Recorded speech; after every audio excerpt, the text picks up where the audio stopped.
2019. It's not one of those things that maybe we openly seek, especially societally. In fact, I tried this because I was hoping to kind of get some interesting word images or pictures. I went and Googled meek, clicked images, and there were hundreds and hundreds of pictures of the same guy who's like a music artist. But no images that suggested biblical meekness. So I want to ask you this. When you think about meek, and I want you to be honest with yourself, please. When you think about meek, when you sort of close your eyes and you vision or envision what meekness is, what comes to mind? What do you think of? What do you consider? Ma'am? Somebody who's an introvert, right? Shy. Not fighting back. And I want to step back here. When we say introvert, shy, those are things that usually kind of have a negative connotation. Those are words that in the English language have a little bit of a negative feel, right? You know, again, shy, we don't usually describe somebody as, hey, you know, Justin's really great. He's really shy. You're going to love him. Or Justin's super introverted. You're really going to enjoy the next 3 hours. You want to sit next to him on an airplane. What was the thing that was said over here? Doesn't fight back. Doesn't stick up for himself. Gets pushed around. What else do you think of? Oh, he read the end. Ryan said strength under control. Forget that he said that, though. That's it. What else do you think of, though? What else do we, again, put yourself in the shoes of the 2019 person in the United States of America. What else do we think of? Yes, sir. Somebody who is humble. Ma'am? Somebody who will turn the other cheek. Very biblical. Anything else that you think of? Timid. Somebody said mousy. I'm sorry?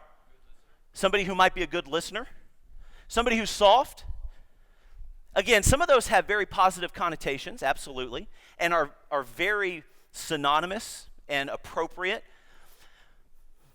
But it's not something that we see in the major media. I wouldn't suggest, and again, it doesn't matter if you're a Republican, Democrat, or other, but many politicians I don't think we would describe as being meek. In fact, you probably couldn't be really successful nowadays in politics if you were meek. I don't think we would describe a lot of our professional athletes as meek. Some are, but many are not. Many of those folks that have reality television shows on E! Or MTV or you name the cable television show, a lot of those folks probably couldn't be described as meek. But there's another question I've got to ask, of course, and that is, could I be described? Can Justin Jones be described as meek? Well, what we're going to undertake here is a biblical study together. We're going to use Jesus as a model of that meekness. And the goal is, at the conclusion of the lesson, that we will have seen through the life of Christ some examples of what meek looks like, and in the end, be able to get to a place where meek is not such a tarnished phrase or a tarnished word, something where we might not be ashamed if our eldest son was referred to as meek. Maybe not such a bad thing. So let's go together in Matthew. I'm sorry, we're going to go to chapter 26. I think I told you 27, but let's start with chapter 26. We're going to go to verse 47.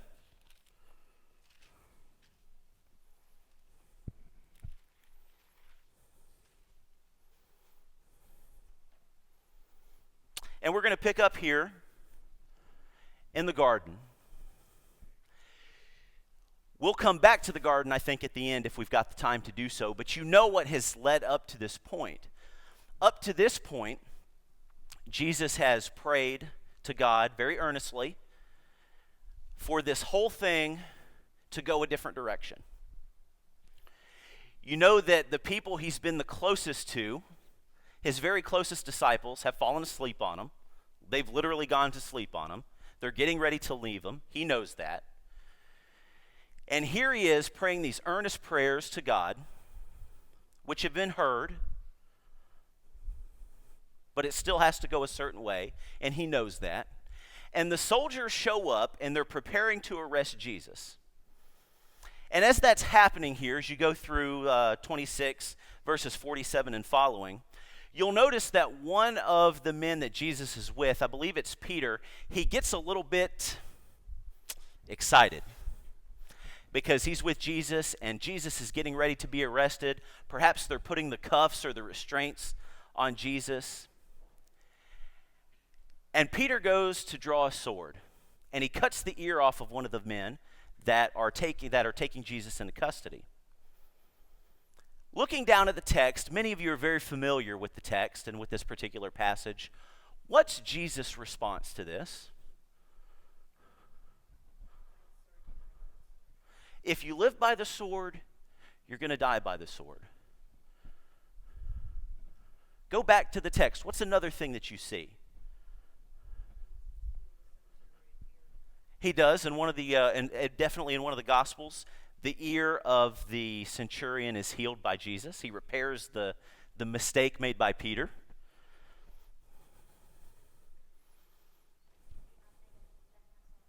Say again? He says, don't you think I can protect myself? If I wanted to call legions of angels down to help me and to support me, couldn't I do it? What else do you see him say? Go back to the text. What does he say? Yes, ma'am.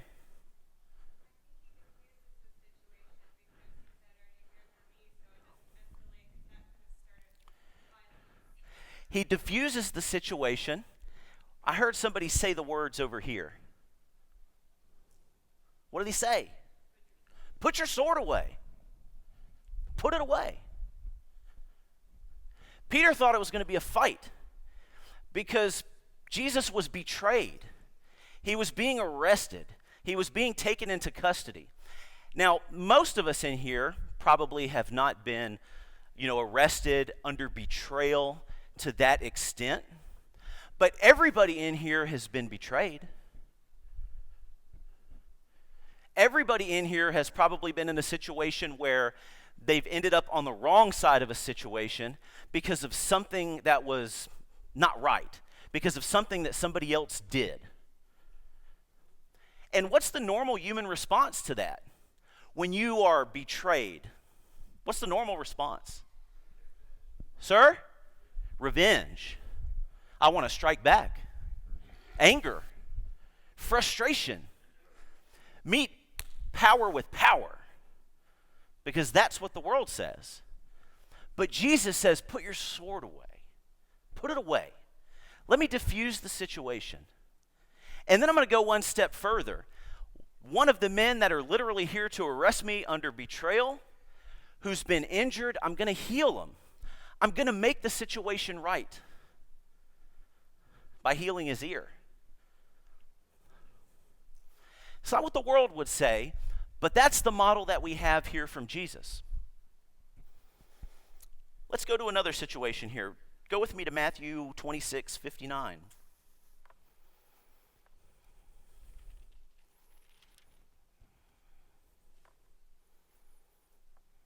At this point, Jesus has been taken into custody. He's been walked around, treated poorly. His disciples have left him. And now he's being brought in front of the Sanhedrin, brought in front of the scribes and the council and the chief priests and all those decision makers, all of those important decision makers that literally hold his life in their hands. And of course, you know the story. They ask him some questions, and there's an exchange here. I'm going to start reading at verse 57. It says this, verse 57, Matthew chapter 26. And those who had laid hold of Jesus led him away to Caiaphas, the high priest, where the scribes and the elders were assembled. But Peter followed him at a distance to the high priest's courtyard, and he went in and sat by the servants to see the end. Verse 59 says this: Now the chief priests, the elders, and all the council sought false testimony against him. They sought, if you go to the end of the verse, they sought false testimony to put Jesus to death. That's serious. So it wasn't a situation where they were trying to find, sometimes people will try to find the bad things that we've done. Do you know people like that? Have you had people like that in your life? Have you been connected with people like that at school or at work? Sometimes at home? Sometimes other places? And boy, they will take every opportunity to find something that you did wrong and expose it to others to try to make you look bad. This is far worse than that, because what they were doing was they were seeking to try to find people who were willing to come up and lie. If you continue reading the text 3 or 4 verses, you find that they were able to find at least 2 men here in Matthew who were willing to come up and outright lie against Jesus. And in the verse we just read at the end of it, the whole purpose of it was to put Jesus to death, to kill him, to make sure that he died. That's serious. Those are serious false accusations. Many people in here have experienced it.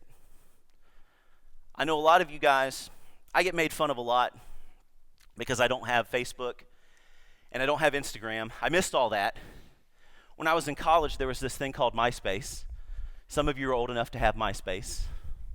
And then came Facebook, and then came Instagram, and then came Twitter, and then came Snapchat, and then I'm at a loss. There's other things now, but I don't know what they are. There's all these digital ways that we have to stay connected, but the reality is those are also means by which people hurt one another and make false accusations against each other.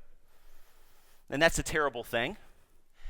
And if you are breathing and in this room, you have experienced somebody who has set out to harm you with false accusations. And how does the world say that we respond?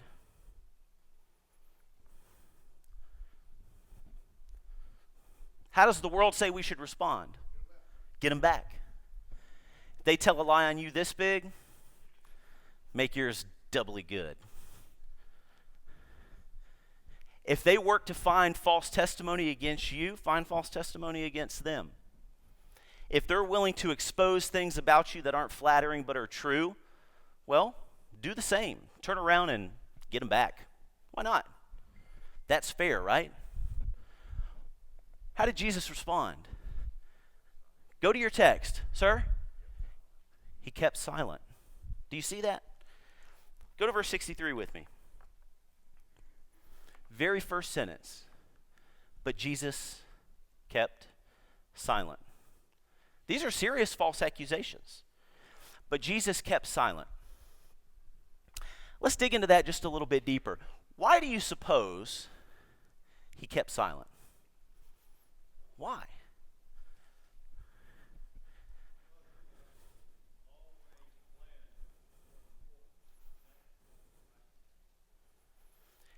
He was playing the long game, and they were playing a very short game. He was playing chess, and they were playing checkers. Could he have still gone to the cross? Had he exposed some of the deeds of these men? It's Jesus. Surely he knew all of the things that they had done wrong in their lives. He could have exposed them. He didn't. The Bible says that he kept silent. Take that a little further. Yes, ma'am.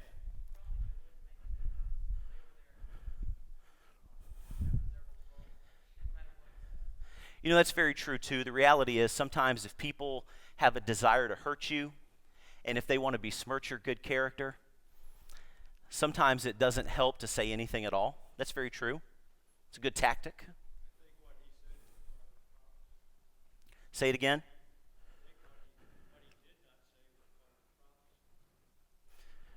It was prophesied all the way back in Isaiah that he would remain silent. That's true. Any other thoughts? Take it down to a real granular human level. In sadness or anger, you say things you don't mean. A lot of times when we get emotional and we get angry, sad, we can get hurtful and hateful. And what does that do to our effectiveness? As somebody that walks around, whether we have the t-shirt on or not, with Christian stamped on our chest. I bet a lot of people in here, when you go to work, the folks that you work with know that you're a Christian. And I bet a lot of people in here have neighbors who know that you go to church on Sundays and Wednesdays. And I know a lot of young people over here go to school with folks that know that they're Christians and a part of a youth group. And if you were to retaliate, because that's the human thing to do, if you were to retaliate, what happens to your effectiveness?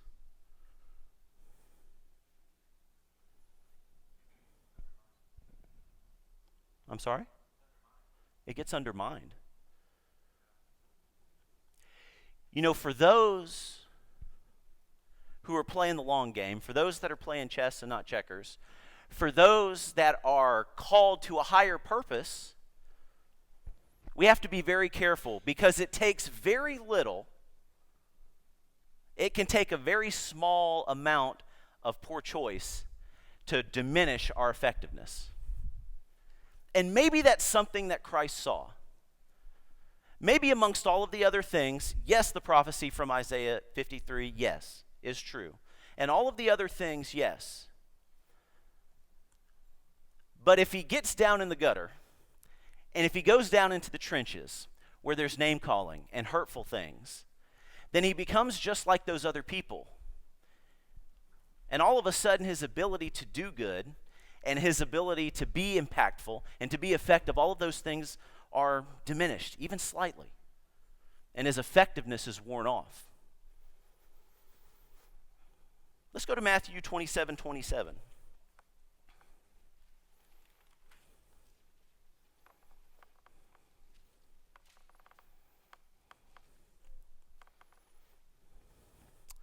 I'm going to read from 27. It says this: Then the soldiers of the governor took Jesus into the praetorium and gathered the whole garrison around him. They stripped him and put a scarlet robe on him. When they had twisted a crown of thorns, they put it on his head and a reed in his right hand, and they bowed the knee before him and mocked him, saying, "Hail, King of the Jews." They spit on him, and they took the reed and they struck him on the head. And when they had mocked him, they took the robe off of him, they put his own clothes on him, and led him away to be crucified. That's a hard thing to really consider. The embarrassment, the belittlement, if you will, the undermining of Jesus. Could you imagine what that would have been like to sort of be brought into the midst of the garrison? That's a large group of soldiers. I don't know how many, but it would be a lot. A large group of people whose sole purpose is to mock you, undermine you, make fun of you. They're hitting him. They're spitting on him. There's nothing so demeaning as to be stripped down.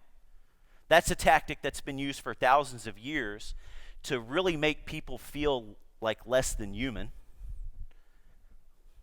They take the thorns and they make a mockery crown and they put it on his head. And they put the robe on him.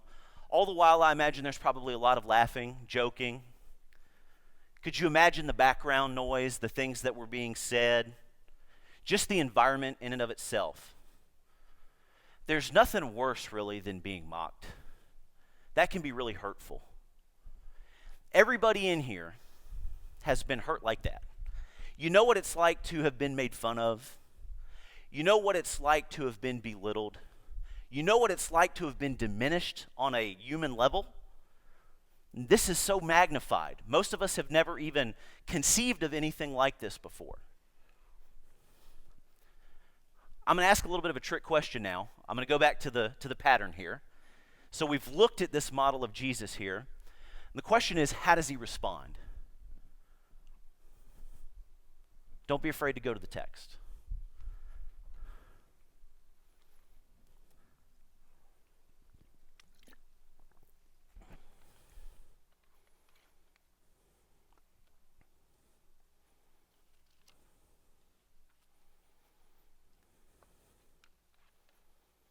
How does he respond? He takes it. He wore it. He went along with it. There's no red letters in my Bible in that particular passage. Yours? He doesn't say anything. At least Matthew doesn't capture anything there. It doesn't say that he pushed them back. It doesn't say that he ripped the cloak off. It doesn't say that he struggled in any capacity. Maybe he did. I imagine that when because he's a person here, I imagine that when they twist the thorns and they put the crown on his head and they shove it down just so, I imagine there was probably some wincing and pain.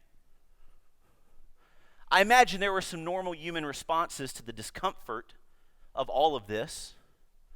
We know that there would have been some of those human things because Jesus was a person just like you and me in that sense. But the text doesn't suggest that there was any fighting back. The text doesn't suggest that he did anything to try to push them off, get them away, or do anything else that would stop them from what they were doing. That's not a normal human response.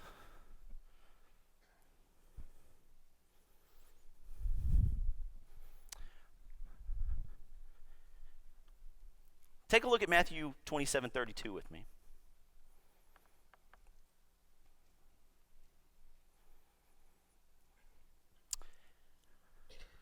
The text says this. I'm going to start at 33.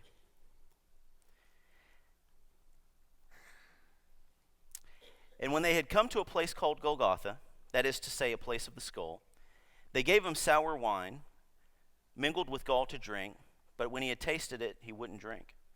Then they crucified him, and they divided his garments, casting lots, that it might be fulfilled the prophecy that was spoken.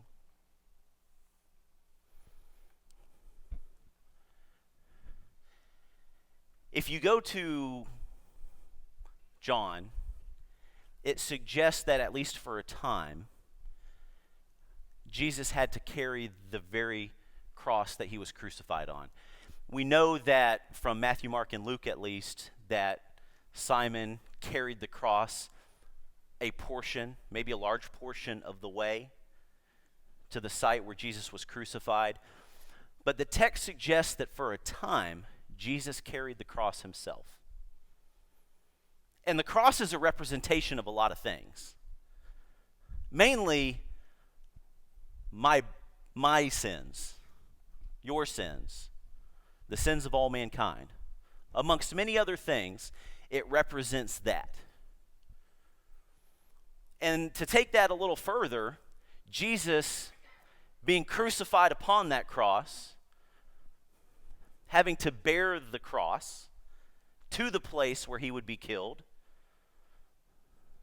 says a lot of things. Now, it's on a whole different level, but essentially what he's doing is he's bearing the burdens of other people. He's bearing the sins, literally in this instance, of other people, and spiritually and metaphorically and everything else. And it's really tough to have to bear the burdens for other people. It's really tough to have to take things on that other people didn't get done. It's really tough to have to do things for other people, whether they can or can't do them themselves. So let me go back to this. What's the normal human response when you're faced with having to take on the burdens of somebody else? Or what is a human response?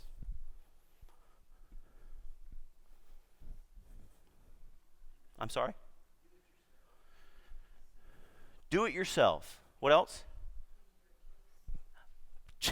Plead your case. Why should I do it for you? Who am I?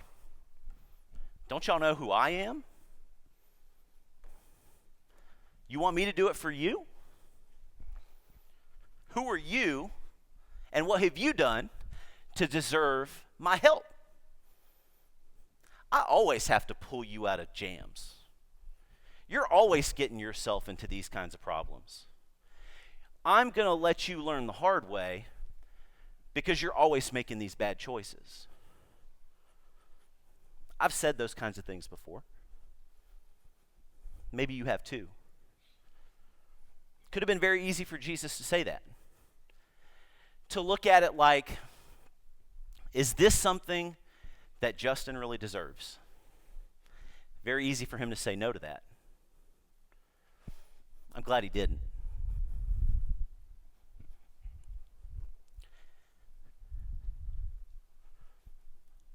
Let's look back at one more example. We're going to go back to the garden. Matthew chapter 26.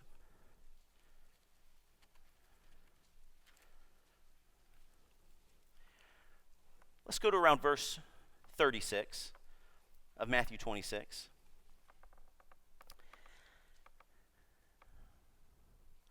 You're familiar with this portion. We referenced it at the beginning of the lesson. This is where Jesus goes to the garden and he parks his disciples in a place, and he goes just a little bit further to get some solitude and some time by himself with God in prayer.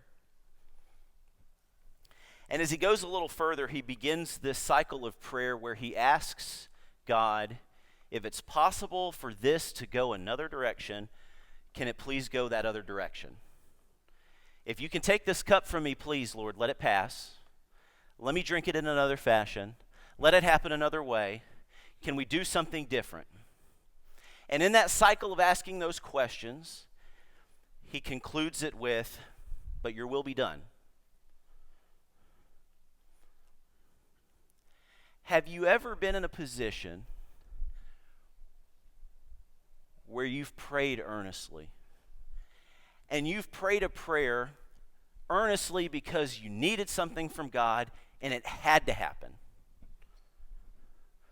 It's not just something that you wanted, it's something that you needed. It's something that would be life-altering if you didn't get it.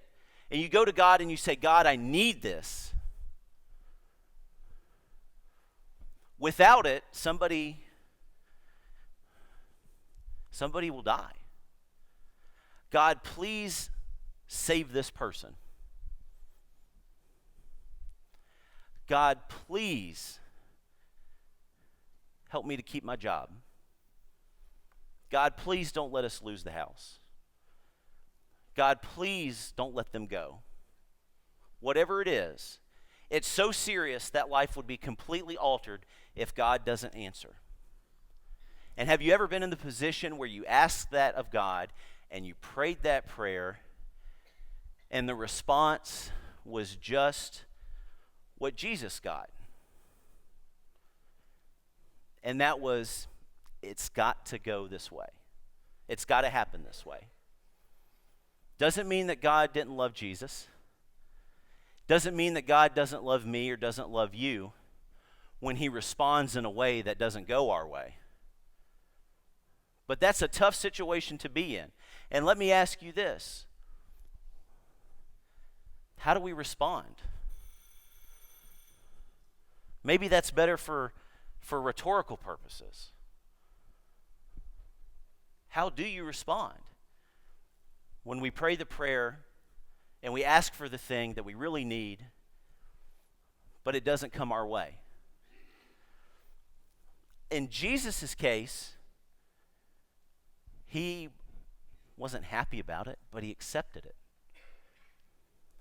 And he moved on. And he trusted God enough to know that in the end, it was going to be terrible. It was going to be a tough process. But in the end, because he was playing the long game, because it was so critical for him to go to the cross, he accepted the will of God. Whatever that meant for him in the end. And that's a tough prayer to pray. That's a prayer that scares me, frankly, sometimes. I've said it before, but have you said it and really thought about it? Have you said it and thought to yourself, can I really mean this? God, I'm facing an oncoming train in this life right now, whatever it might be. And I'm going to ask you for this, but in the end, if it can't happen your will be done, and I will continue to make my way towards the cross anyways. That's a tough prayer to pray. And to this day, it's still something that intimidates me greatly.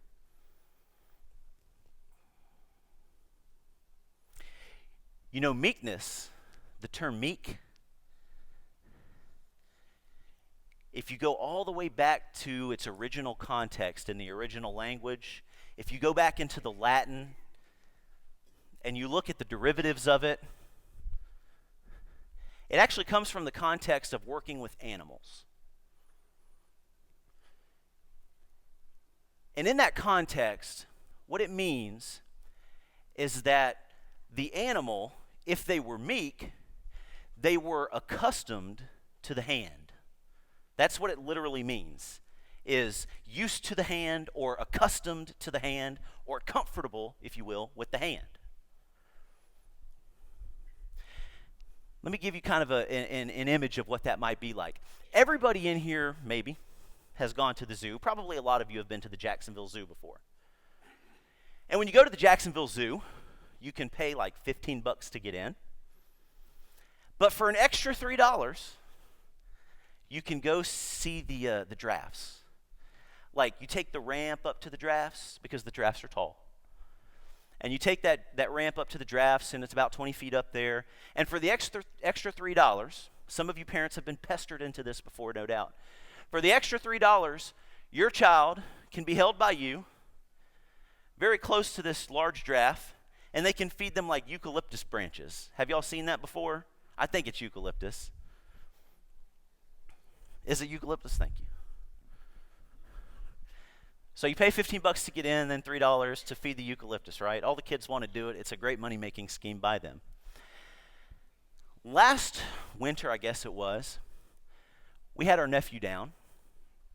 He's a little guy. He was 1.5, 1 at the time. 2, 1. And we took him. We went family trip to go to the Jacksonville Zoo. Got to buy the eucalyptus. Got to hold the baby really close to the giraffe. And you walk up there, and I've seen the giraffe a lot because I'm, from this area. And you get up close and you look at the giraffe, and you really get it's kind of awe-inspiring. Because in the wild, giraffes will take their neck and they will kill things by whipping their head around. Yeah, that's for real. Look it up. You can Google that. They are magnificent creatures. Their eyelashes are so, it looks like fishing line that you would catch sharks on. And their eyeballs are as big as baseballs. And if you look up close in the jaw and in the neck, they're not the fluffy, stuffed animal-esque creature that we're used to with Jeffrey the Giraffe from Toys R Us.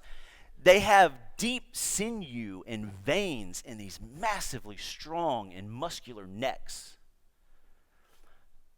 And everybody in here with a toddler has taken a 2-year-old and put it right up to the face of that thing.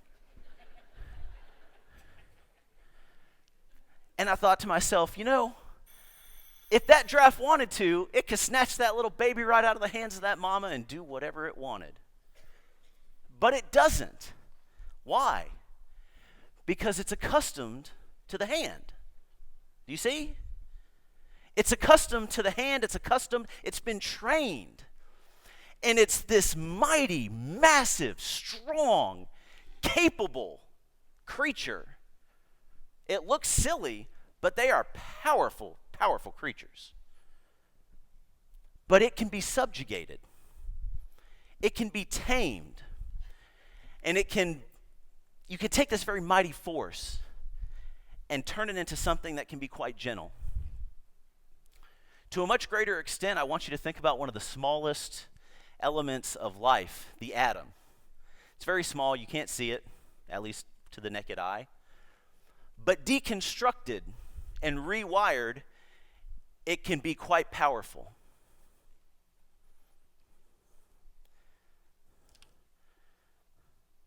I want to read to you as we close out, and I appreciate your patience as we do close out. I want to read to you a couple of definitions here. You know, a lot of times, and I said I wasn't even going to use this word, but I will.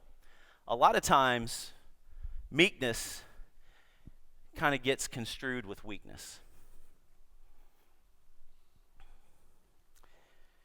Weakness is defined as not being strong, liable to yield, to break, or to collapse under pressure or strain, fragile and frail, weak. When you think about all of the things we looked at tonight, all of the pressures that Jesus was put under, all of the trials that he faced, all of the things that he had to do just in that snapshot right before he went to the cross, does it sound weak to you? It doesn't sound weak to me. It takes a tremendous person to have gone through all of that and to, on the other side, after being forsaken even by God on the cross, to say, not my will, but your will be done. Let me share with you the definition here of meek.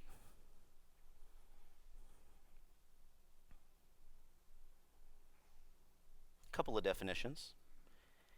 Enduring injury with patience and without resentment.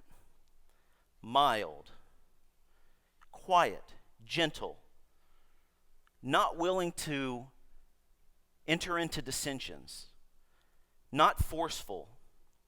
An attribute of human nature and behavior defined as righteous, humble, teachable, and patient. When you think of meek, think of power under control. When I saw that giraffe up close, I was awestruck. I was impressed. Because you had this powerful thing that was being used in such a delicate manner. It was a magnificent thing to see. Could you imagine what it must have been like to be in the garden or in the praetorium or at Golgotha to witness the power under control of Jesus as he willingly went to the cross for our sins? Did y'all catch that? Could you imagine what it would have been like to be in the crowd to watch as he chose to deliberately go to the cross? It would have been impressive. My final thought to you is this. As impressive as that would be, it would also be impressive if each one of us went out into the world and allowed ourselves to deliberately make decisions that didn't always put us on top. To deliberately choose to be humble, to take the lower place, to give in if it gets to the greater good, that would be just as impressive.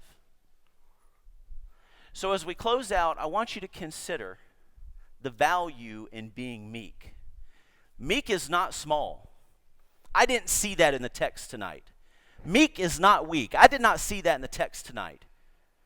Meekness is not somebody that's willing to be pushed around for no purpose or soft. I didn't see that in the text tonight.